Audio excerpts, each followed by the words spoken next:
Bonjour, bonne année, happy new year everybody. I've got some ideas for the new year, which I thought you might be interested in. Some of us do like to make résolutions de nouvel an in January, and some of us keep to them for a month or 2 months, and some of us just don't bother. But if you are interested in setting yourself a target or a goal, and changing something in a positive way, here are a few ideas I've got for you in French. So we call them résolutions de nouvel an, so it's virtually the same in French as it is in English, résolution with a E acute accent. So the first one is one that we might all typically think about, and I've got a nice picture of une pomme rouge, so it might be to do with what we're eating. So the first one is se mettre, which is to put yourself on. Mettre, je mets le stylo sur la table. I put the pen on the table. But se mettre is to put yourself to, or to set yourself on the course of la diète or au régime. And you can just say être, to be on, être à la diète or au régime. And this could just be healthy eating, pour la santé, hein, pour la meilleure santé. Pas forcément, pas nécessairement, quelque chose de très strict. So it doesn't have to be anything really, really strict. It can just be fruit, les fruits, vegetables, les légumes, less fats, moins de matière grasse. If you've ever been shopping in a French supermarket, you look on the back of the packets, and matière grasse, fat materials or matters, is the fats in things, so that might be something. Moins d'alcool, je sais pas, hein? Si on veut boire moins du vin rouge ou du vin blanc ou quoi que ce soit, peut-être pas. Perhaps we don't want to drink less red or white wine or anything else for the moment. It is winter after all. Okay.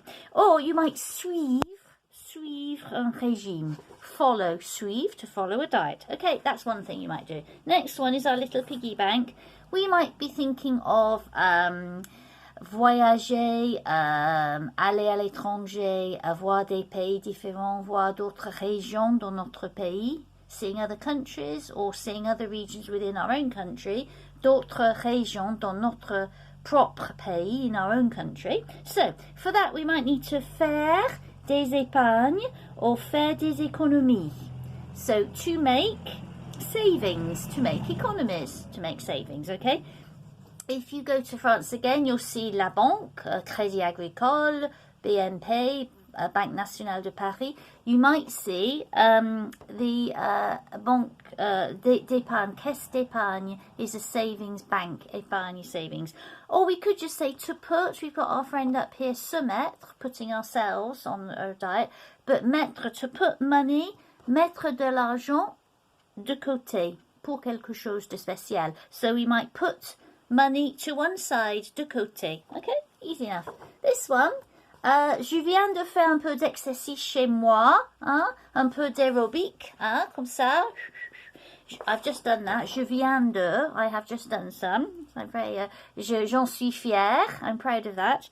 So we might se donner. Again, donner is je vous donne une leçon en français. I'm giving you a lesson in French, I hope.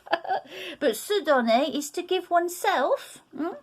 Se donner or prendre de l'exercice, to take exercise, easy enough.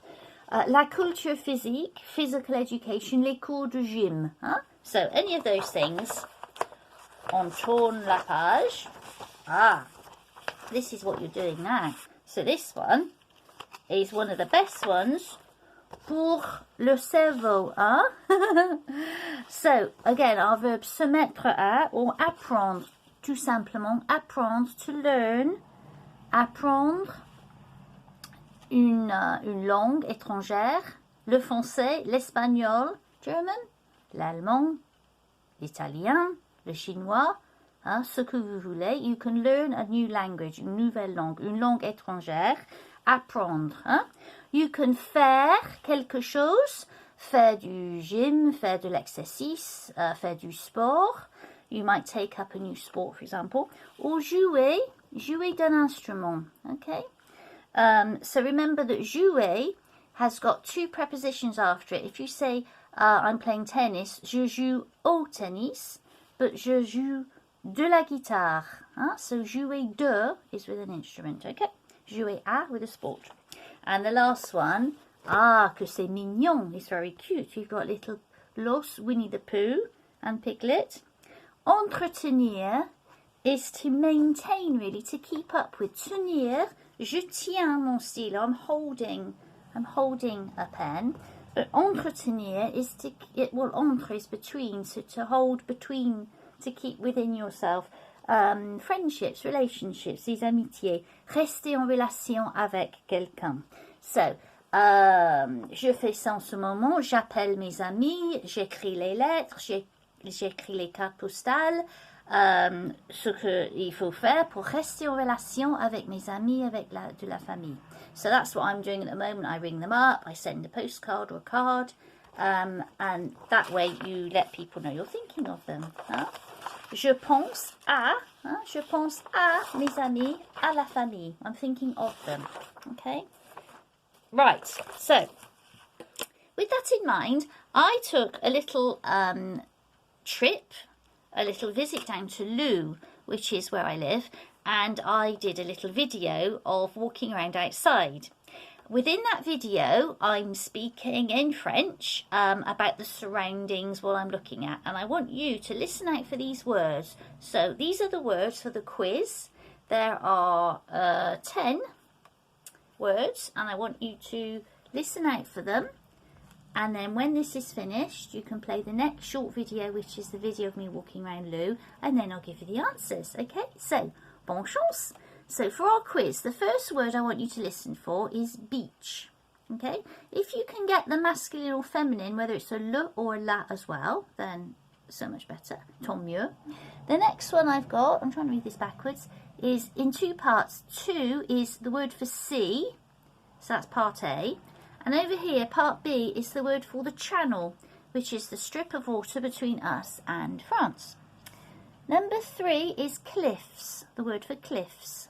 Number 4 is waves, because we're down by the sea in Loo and there are a few waves. Number 5, seagulls. You'll hear a bit of background noise coming from the seagulls. Number 6, the word for it rains. It rains. Well, heureusement, happily, it's not raining today, but I won't give you the word for that. Listen out for it. Number 7, pleasant. Pleasant. I use that a couple of times, I think, when I'm talking. Number 8 is month. Okay, month. Number 9, maybe a bit more challenging. I suspect you know quite a few of these already, but this one, pedestrians. If you've been in France and you're walking down in Petite Ruelle, a little lane, it might say that it's for pedestrians, and then you will see that in the road sign, the word for pedestrians. Number 10, easy, shops. Okay, shops. So 1, beach. 2, A is sea. B is the word for the channel. 3, cliffs. 4, waves. 5, seagulls. 6, it rains, which is a phrase. It's a verb here, isn't it? It rains, to rain. Number 7, pleasant, is an adjective. Number 8, month. Number 9, pedestrians. And number 10, shops. So, if you'd now like to listen to my video as I'm walking around Loo, listen out for these words and see how you get on. Okay, bon courage, à bientôt!